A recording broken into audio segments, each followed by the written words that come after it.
Muy buenas a todas y todos y bienvenidas y bienvenidos al canal La Muerte, un asunto de vital importancia. Estoy súper contento de poder presentar a una persona para mí muy importante, pero no solo para mí, sino yo creo que este mundo necesita más personas como él.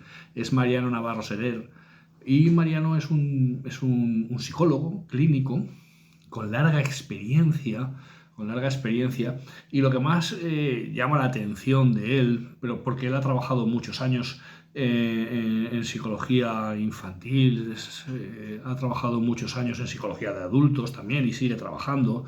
Eh, él ahora mismo está en la unidad de salud mental del Hospital General Universitario de Valencia y pero fijaos, lo que más llama la atención de él, que toda esta experiencia que tiene, lógicamente, es que él se dedica al tema del duelo, al tema de la muerte, y no solo eso, sino que además en situaciones que podemos decir más normalizadas, ¿no?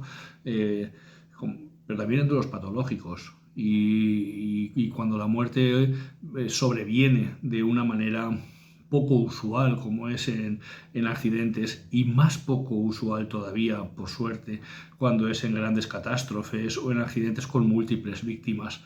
Él ha sido presidente de Psicoemergencias CV, de la Comunidad Valenciana, un grupo acreditado de psicólogos que bueno, pues han trabajado mucho para que la figura del psicólogo emergencista se consolidara.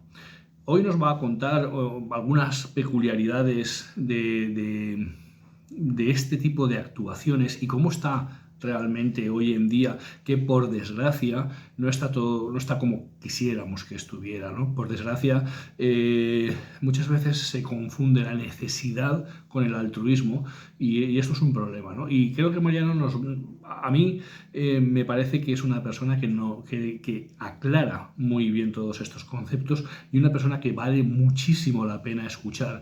Quiero que lo conozcáis y además os voy a poner su contacto por aquí, porque es una persona que está muy disponible, y creo que hoy en día es muy necesario contar con gente como él. Así que nada, vamos a pasar a la entrevista. Bueno, pues en esta ocasión vamos a entrevistar a Mariano Navarro Serer, que es psicólogo y lleva una muy larga trayectoria en este campo de la psicología y también en el campo del trauma, el duelo y la muerte, ¿no? Y además, si no me equivoco, has dado esa asignatura, o la das, ¿no? En la universidad. Sí. Y me gustaría que hablaras un poco de tu trayectoria, por cómo empezaste, por qué, cómo una persona se decanta por la psicología y B, dentro de la psicología, por el tema del duelo, por el tema de la muerte. ¿Qué es lo que te indujo a meterte en estos temas? Bueno, yo soy psicólogo clínico, trabajo en el Hospital General, en una de las dos unidades de salud mental que hay. Yo estoy aquí en la de Valencia y otra en Torrente, pues trabajando la psicología clínica pura y dura dentro de la salud pública, pero aparte soy psicólogo emergencista, labor que llevo desarrollando pues de hace más de 25 años, ¿no? Pero eso es una especialidad dentro de la No es una psicología. especialidad arreglada, pero es una especialidad absolutamente necesaria que la sociedad debe de contemplar y se debe de trabajar para oficializarla, ¿no? Que es mi objetivo fundamental durante tantos años de lucha por conseguirlo y que, pues desgraciadamente, pues todavía no se ha conseguido. Es una lucha no solo mía, ¿no? Sino de muchos compañeros psicólogos emergencistas de toda España.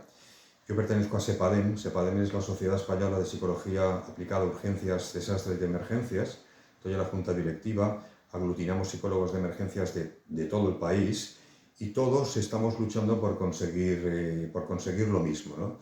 Conseguir que la figura del psicólogo de emergencias pues esté reconocida oficialmente, porque consideramos que es absolutamente importante y que, por desgracia, y así la vida nos lo está presentando cada día, en cualquier momento, en un microsegundo, la vida de muchas personas puede cambiar siendo víctimas de una catástrofe o de un incidente con múltiples víctimas, ¿no? Como desgraciadamente pues estamos viendo últimamente con mayor o menor frecuencia. Y en esos casos, Pues evidentemente lo más importante es atender las necesidades básicas a nivel sanitario de las personas, salvarles la vida, pues curar sus heridas físicas, ¿no? Pero las heridas emocionales yo siempre he defendido que son tan graves o más que las físicas, y eso no se puede desestimar. Entonces, por la misma razón, considero que esa figura tiene que estar oficializada y tiene que estar dentro de los recursos de emergencias de cualquier comunidad autónoma. Hasta ahora siempre se ha funcionado desde el voluntariado, pero el voluntariado tiene sus riesgos, y los riesgos es que no todo el mundo está capacitado para actuar en determinadas situaciones. Hay más gente con buena voluntad. Efectivamente, ese es el riesgo del voluntario. Yo doy clases en la Universidad Católica, como sabes, doy una asignatura de psicología de emergencias, y una de las cosas que digo a mis alumnos siempre es que uno tiene que ser consciente de sus límites para entrar en contacto con sus capacidades, y no todo el mundo vale para todo.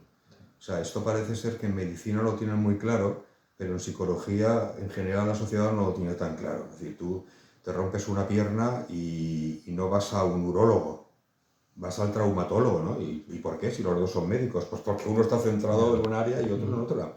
Pues en psicología pasa lo mismo.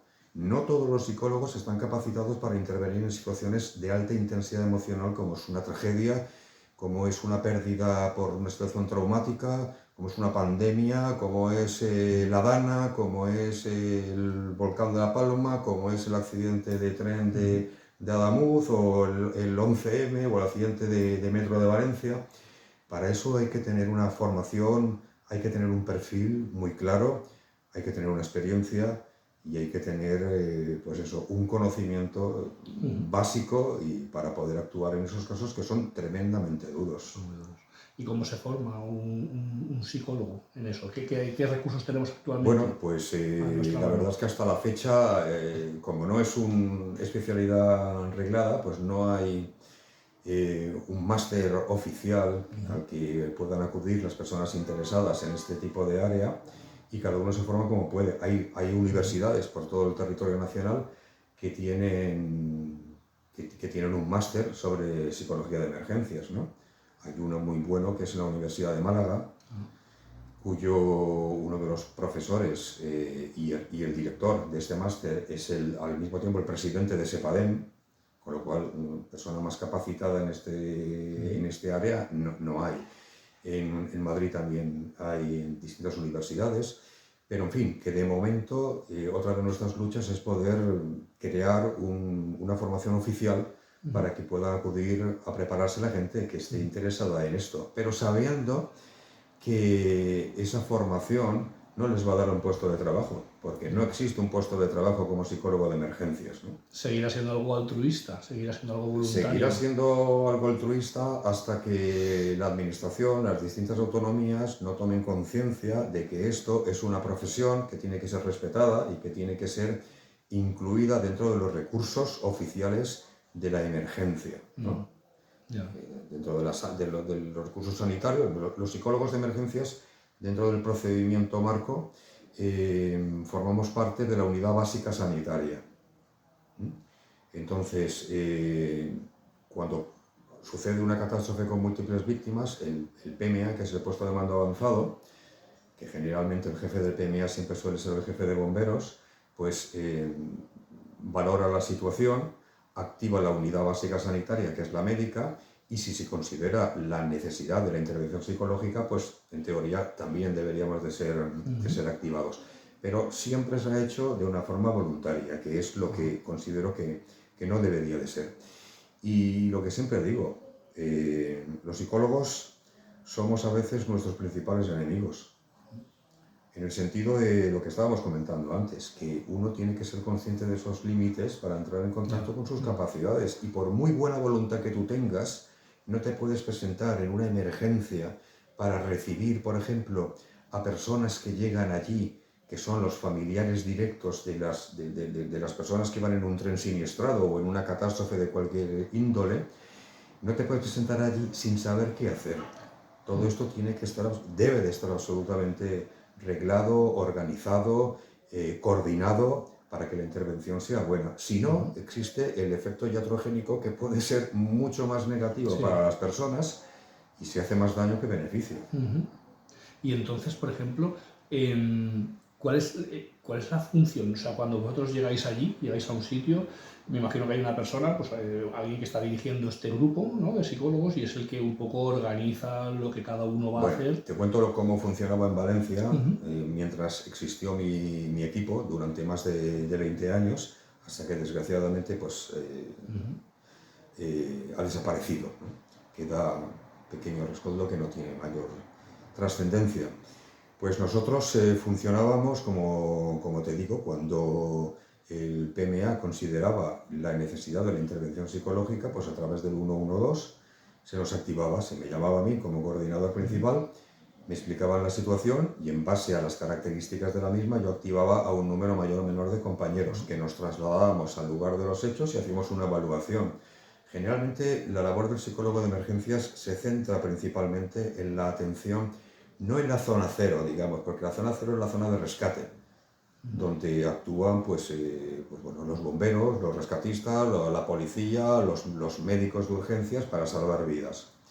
Nosotros actuamos como en un segundo círculo concéntrico a esa zona cero, donde intervenimos fundamentalmente con los familiares, que son los que acuden allí desesperados, con demanda de información, con la angustia de saber qué ha sido de su ser querido, y todas esas personas tienen que ser recogidas y atendidas desde el minuto cero. Porque cuanto antes sea la intervención, cuanto más inmediata sea la intervención psicológica, más posibilidades vamos a tener para reducir las secuelas postraumáticas posteriores.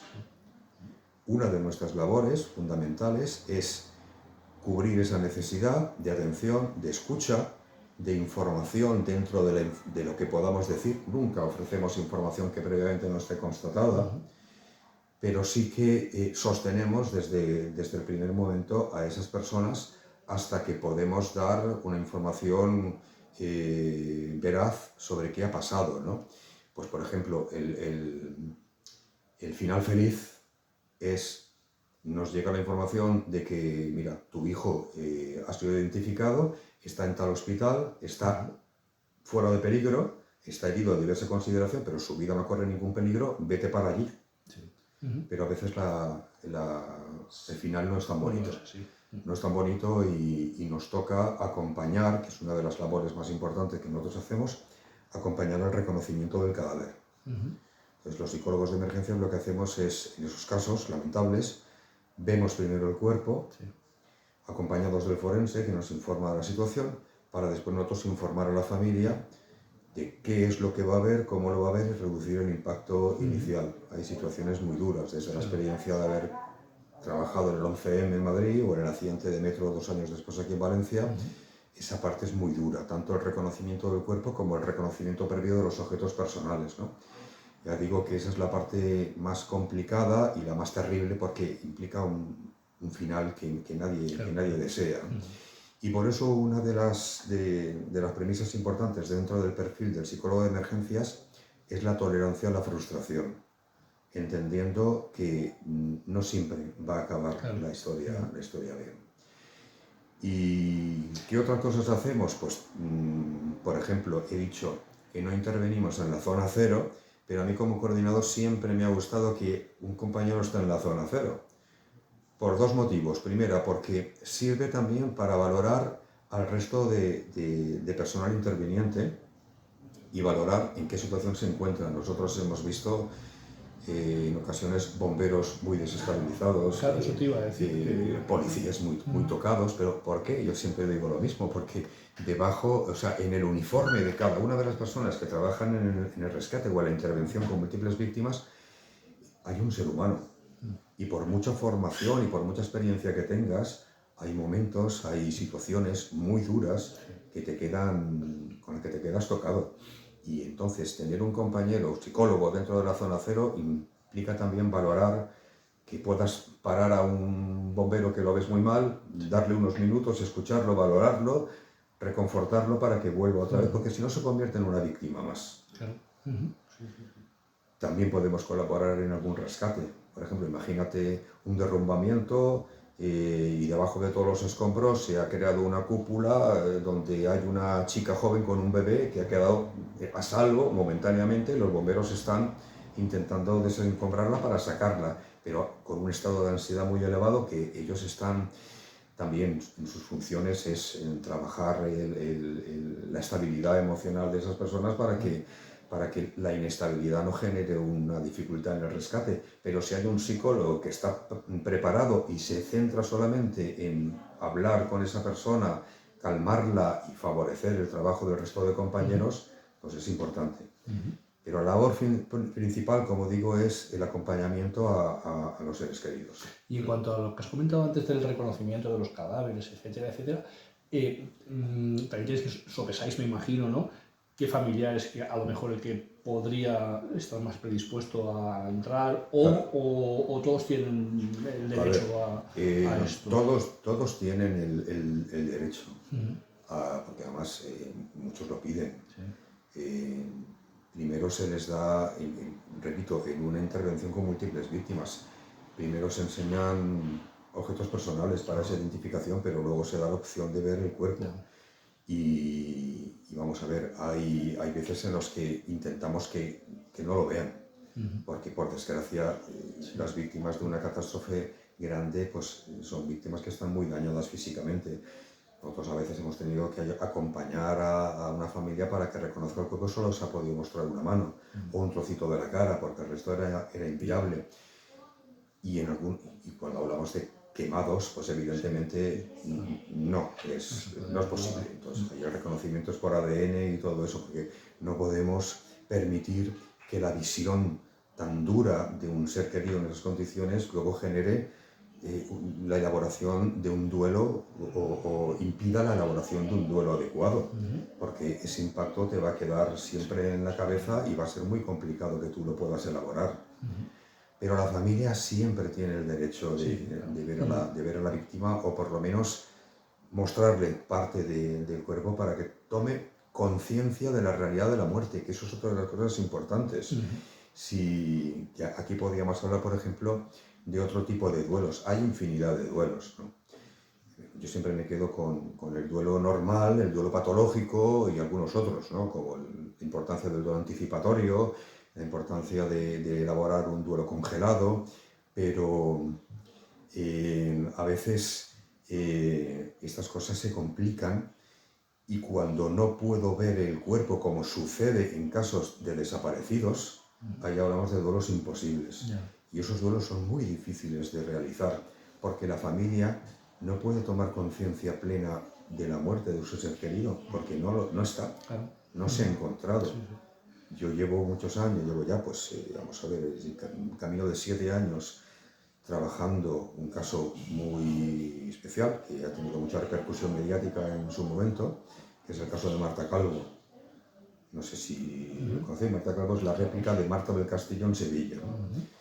Yo llevo estos años acompañando a la madre para poder ayudarle a reconstruir una vida sin su hija, cuyo cuerpo todavía no ha aparecido, y que en la cárcel está el asesino, que en teoría supuestamente sabe dónde está el cuerpo, pero no lo dice. Entonces eso genera un daño crónico, indescriptible, y un duelo muy difícil de resolver. Pues muchos procesos, ¿no? Me imagino que de negación, de decir a veces que... La negación en estos casos, o en todos los casos, tras una pérdida, es una reacción normal, inicial, es un mecanismo de defensa para que la gente se acoge, porque es difícil tomar conciencia de una realidad así. Partiendo de la base de que existen, fíjate que esto es importante decirlo, solamente 4 formas de morir, que obedece a un acrónimo que es NASH: la muerte natural, la muerte accidental, el suicidio y el homicidio.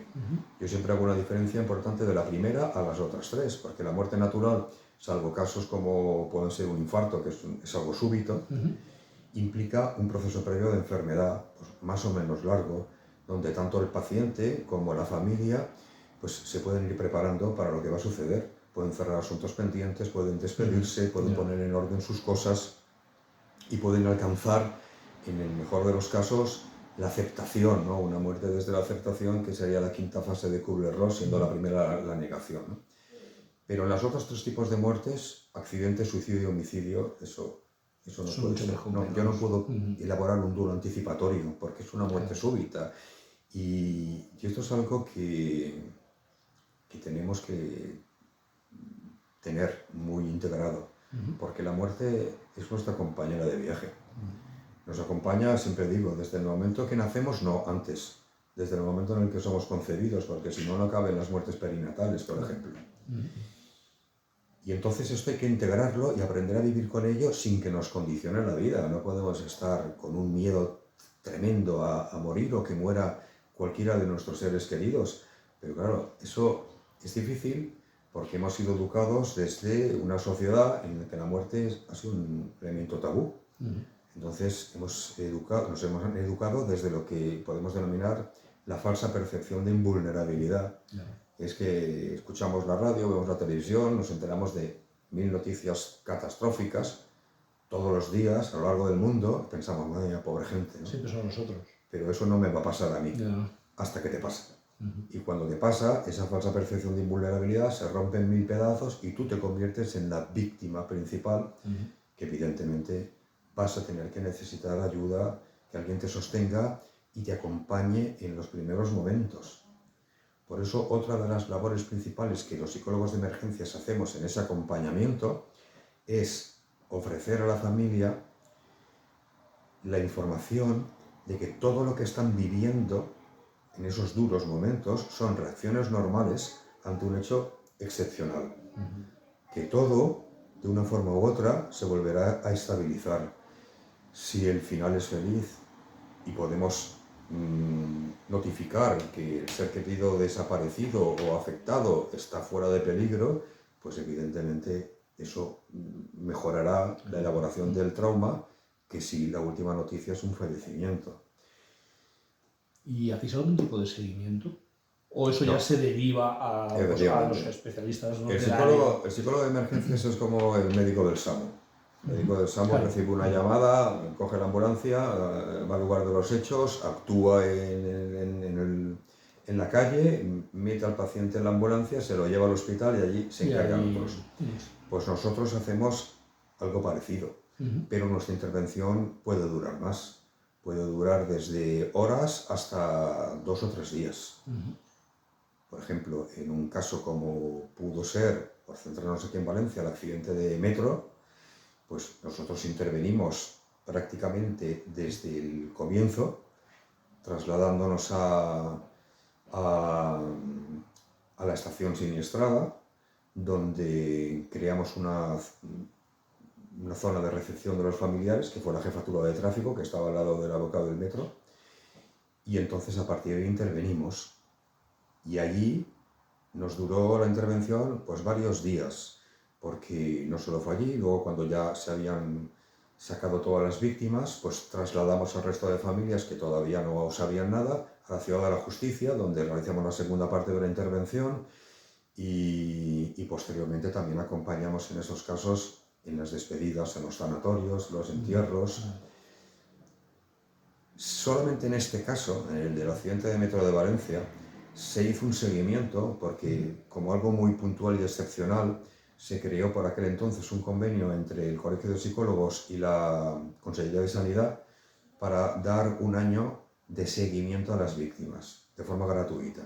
Pero no es lo habitual. Lo habitual es empezar y terminar 2 o 3 días máximo.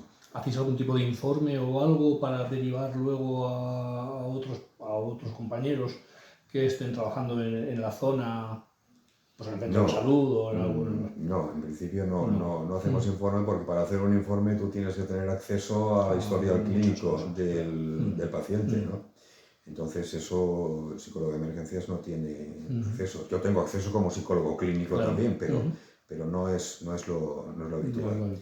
Entonces ya sí que decimos que nuestra intervención es, tanto como si termina bien como si termina mal, estar atentos a las reacciones posteriores. Aunque haya terminado bien, los días siguientes pueden ser muy duros, puede aumentar la ansiedad, puede aumentar la angustia, lo vamos a normalizar, pero si veis que no podéis manejarlo por vosotros mismos, acudir al médico para que os ayude a salir. Se deja la puerta abierta, ¿no? Un poco informando al paciente de que la necesidad de que a lo mejor sí que le haga falta más ayuda. Exacto. Eso es lo que hemos hecho también en la Dana, por ejemplo.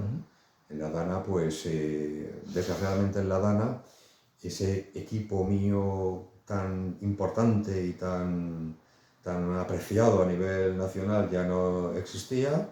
La intervención psicológica no se hizo como se debería de haber hecho, y esa es mi crítica fundamental, y en todos los medios de comunicación que me han entrevistado siempre lo he dicho, y estoy muy enfadado por todo ello, porque allí se tenía que haber intervenido desde el minuto cero, y haberse trasladado allí in situ, para empezar a recoger necesidades. Allí la gente estuvo abandonada, desgraciadamente. A todos los niveles, ya no solo en psicología de emergencias, sino a todos los niveles. ¿Por qué? Pues porque, por mi opinión, el ejército debería de haber sido activado desde el primer momento. Porque cuando la gente en una situación como esta ve que la ayuda llega inmediatamente, se tranquiliza. Aquí lo que pasó es que muchas personas, desde el abandono, pues entraron en un proceso mental de automatismo. Es decir, lo único que se dedicaban sin tomar conciencia de la realidad era coger una escoba, sacar agua de las casas e intentar limpiar de la mejor forma posible todo ese entorno para normalizarlo. Pero no, estaban bloqueando sus necesidades y esas necesidades no estaban cubiertas, con lo cual, ante la ausencia de esa intervención adecuada, desde Consellería de Sanidad se crearon equipos de psicólogos clínicos de los hospitales asociados a los municipios afectados, y nos empezamos a trasladar allí para dar esa primera intervención, pero ya al tercer día. El psicólogo de emergencias tenía que haber estado desde el primer día. Para normalizar, para escuchar, para sostener, para cuidar y para evitar secuelas postraumáticas posteriores, que son las que todavía a día de hoy estamos recibiendo aquí en la sanidad pública.